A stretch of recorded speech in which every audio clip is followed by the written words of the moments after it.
Dana, I want to thank you for coming on the show to share your story with our viewers and our listeners. Could you briefly tell us what's going on in your life and in your K-12 career right now? It is God's evidence personified. He is truly blessing me right now. I am at a point in my life of seeing intentional goals be manifested. And so I'm getting international conferences right now, speaking engagements locally and statewide, state conferences. And it's just a good time right now for me. That's really good. Wow. So what is your current position right now in K-12 education? I am a history teacher, and I just found out today, helping with dual enrollment as well. And on the side, because I've done this since 2012, I am an adjunct history professor, but online instead of on campus, of course, because I'm in another state. And I've been doing that for the Southern University system at Shreveport for a long time, since 2012. Wow. So that's 10 years. Longevity. Yes, for sure. So tell me more. We got to dig deeper into that. So you have been an online adjunct at LSU, right? Or as you said, Southern University. Southern University. Okay. So yeah, LSU and Southern, that's right. Yeah, they're connected at the hips, especially in Baton Rouge, but it sounds like it's the same in Shreveport. Okay. I know a little bit about Louisiana. I used to live there. Oh, wow. Yeah, I used to live in Shreveport. Actually got married in Shreveport. That's a whole nother story, but we'll talk about that later. Okay. But yeah, Southern University, online. Tell me more about that. How does that work?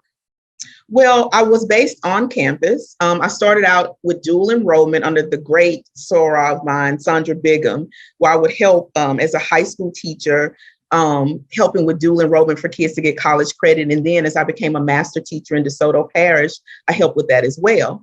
And so I then moved into the adjunct realm with Dr. Lonnie McCrae. And it's just been a wonderful experience. That on-campus thing, I teach African-American studies, American history up until the Civil War and after the Civil War. So those are my three specialties, and I love it. It's just been a great experience. You'll be surprised, a majority of the students that are minority on campus that take my class are foreigners. Kuwait, Dubai, they come with these full scholarships and they're ready to learn.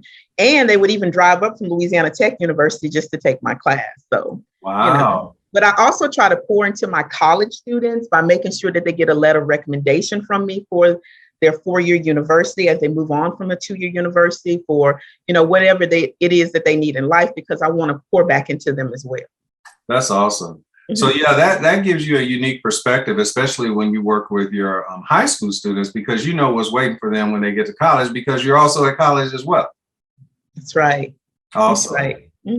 So I've been teaching, and I apologize, I've been teaching history since 2002.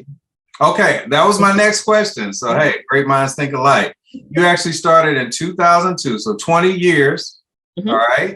And that's a long time. What do you love most about K-12 education? I love that K-12 education teachers, because I started out as a paraprofessional. From paraprofessional to sub to whatever your title is, you're preparing them to be citizens of the world. Sure. You're preparing them for things that they may not necessarily get at home. Sometimes we're the on-campus parents to be able to provide what they need verbiage-wise, clothes-wise, mindset-wise to prepare them for the work. Yeah, that's awesome. So what do you like least about K-12 education? The mindsets of some. Like I never went in the teacher's lounge. And I often remember walking back on a certain campus after being gone for 8 years, and they were upset that I was the assistant principal. Well, you had 8 years to get the thing done. I'm sorry that I got 2 master's degrees in that time. But hey, I'm here. I don't like certain mindsets. And I also don't like that, when we grew up, we had to listen. Sure. We couldn't speak up. We couldn't speak against. No longer is there kinesthetic and auditory learning. There are 10 different multiple intelligences. There's neurodiversity now, and we've got to be the change agents to be able to deal with that.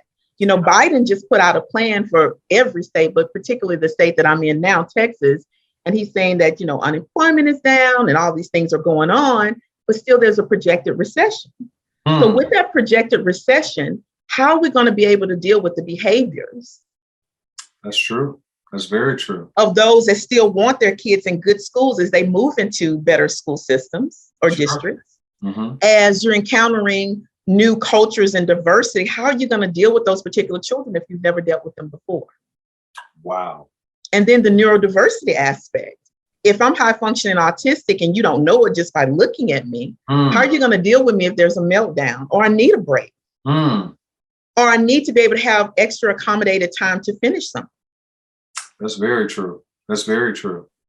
Yeah, that's a good segue into my next question. You know, the worldwide pandemic has negatively impacted many staff and students and families.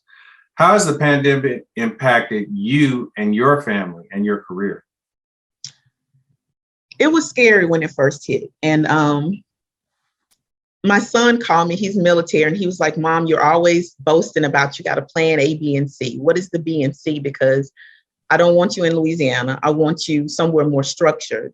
Sure. While this is going on so I can get to you. Mm-hmm. And so by way of a friend, I was able to get a job in Texas at the school that I'm at now. Okay. And thank God, my boss at Southern University System, Dr. McCrae, said, you know, he's going to keep me online.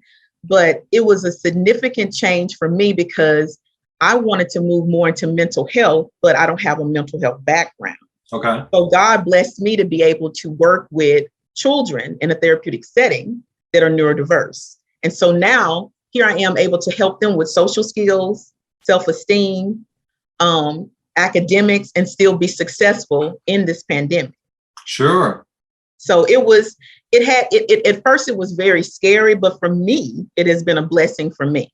I don't have to deal with some of the teachers are dealing with, because I'm a positive person. I don't like to talk negative, but some teachers have to deal with the PTSD of certain things that are occurring, of trying to keep your family safe, trying to be safe and get home and all of that. I'm in a more smaller structure in K-12, but yet the work is still being done. Absolutely. So so you have been in K-12 education since 2002, 20 plus year. Has the majority of your time been in Louisiana or in Texas, or is it kind of split down the middle? A mixture, because I came to Texas in 2009 to 2012 as an assistant principal. And I had the nerve to want to get married and move home. And so I moved home and it didn't work out. Okay. So I just told myself I would always come back to Texas, and it just kind of fell in my lap. So here I am. Mm-hmm. Wow. So you have been an administrator. Like, what are your short and long-term goals as a K-12 educator? I'm glad you asked, because I work with a coach by the name of Miss D. Thomas at Anchored with Excellence, because during this pandemic, I decided that I wanted to coach and be coachable to further what I wanted to do. So we work with SMART goals. We work with daily, short-term, and long-term goals. And in answering your question, my short-term goals are to build within my inner circle, to make sure they give me constructive criticism and I help support their goals. Okay. Networking, to make sure, because we couldn't network during the pandemic, networking more to make sure that I'm giving back to the community, whether it's through my sorority, whether it's through junior league, or whether it's through me in civic and education engagement. Okay. And then finally, my own personal development of making sure that I stick to self-care, short-term and long-term goals. For example, I have a self-care calendar. My goal for the week for self-care is at least 3 days a week, I do something for myself. Okay. Even if I don't make 3, I should hit 2 out of the 3 goals. Sure. It could be a manicure. It could be reading a book. It could be brunch. It could be going to walk through the rose garden. It could be anything. But I have to make time for me, because you cannot pour from an empty cup. 100%. Totally agree with you. That is so awesome. Thank you for sharing that. Mm-hmm. So it sounds like you're a lifelong learner as well, right? Is that correct? I am the life is longer. Yes. So is there a doctorate in your future? It is there. And I often use my doctorate research information when I speak, because when you have these speaking engagements and in conferences, it has to be research based. Sure. So I am a doctoral candidate at North Central University. Okay. It has, the doctoral program is kind of fun. Some people take 6 years, some 4, some longer. I've just decided to pace myself and get it done. Mm-hmm. That's awesome.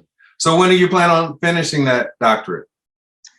In the next year or two. I'm not rushing it. Oh, it's coming, right? It's coming. It's coming. I'm at the end stage. It's coming. Wow. But however, we are in a pandemic with a projected recession.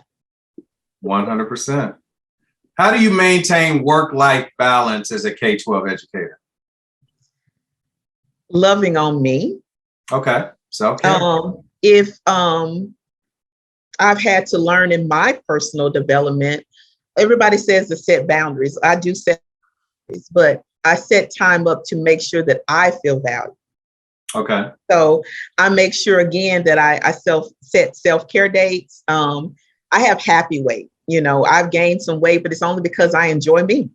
So I try to run. I run like a turtle, but I run. I try to kickbox. I try to do other things, try to enjoy friends. My son, again, is military. Try to visit him and the grand twins and the wife when I get a chance. Just trying to prioritize me so that when I prioritize me, I can be able to help others. That's awesome. You need to coin that term, happy weight. I've never heard of that one. That's good. Oh, yeah, it's definitely happy weight. Love it. And I'll be happy when I eat everything and drink everything. Just 100%. So Dana, if you had to do it all over again, would you still have made the decision to work as a K-12 educator? Yes. Believe it or not, when everybody was in high school, their senior year doing DECA, working at McDonald's or Burger King, because, I'm about to be, I had a great opportunity to be, and people don't know this, to be an intern at the Caddo Parish District Attorney's Office because I wanted to be a lawyer or a history teacher. It's so funny and ironic. I didn't want to be a lawyer after that because I felt it was so much writing, only to be writing now. So if I had it to do all over again, I think that I would have taken the same course because I didn't teach for 4 years until I went into administration. I just think that I would have better aligned myself, even though I'm a lifelong learner, more professional development of how to help all the way around. Because I first got in it to help children. Then I want to help children and teachers and then the community, but just more knowledgeable of the government aspect, the civic aspect, and so forth. That's awesome. Thank you. So Dana, I want to thank you for coming on the My K12 Career Show today. But before you leave, could you please give K-12 educators around the world that are watching you right now some parting words of wisdom? Tell us how we can connect with you, and then we'll say goodbye. Okay. I will say that you can connect with me on Instagram or Facebook through Making Learning Sparkle. Making Learning Sparkle, that's my brand. And you can also connect with me through LinkedIn. LinkedIn is awesome. Yes. However, and anytime, I want to leave you with this. Life doesn't give us a blueprint, but we have to learn to move from decision making to decision management.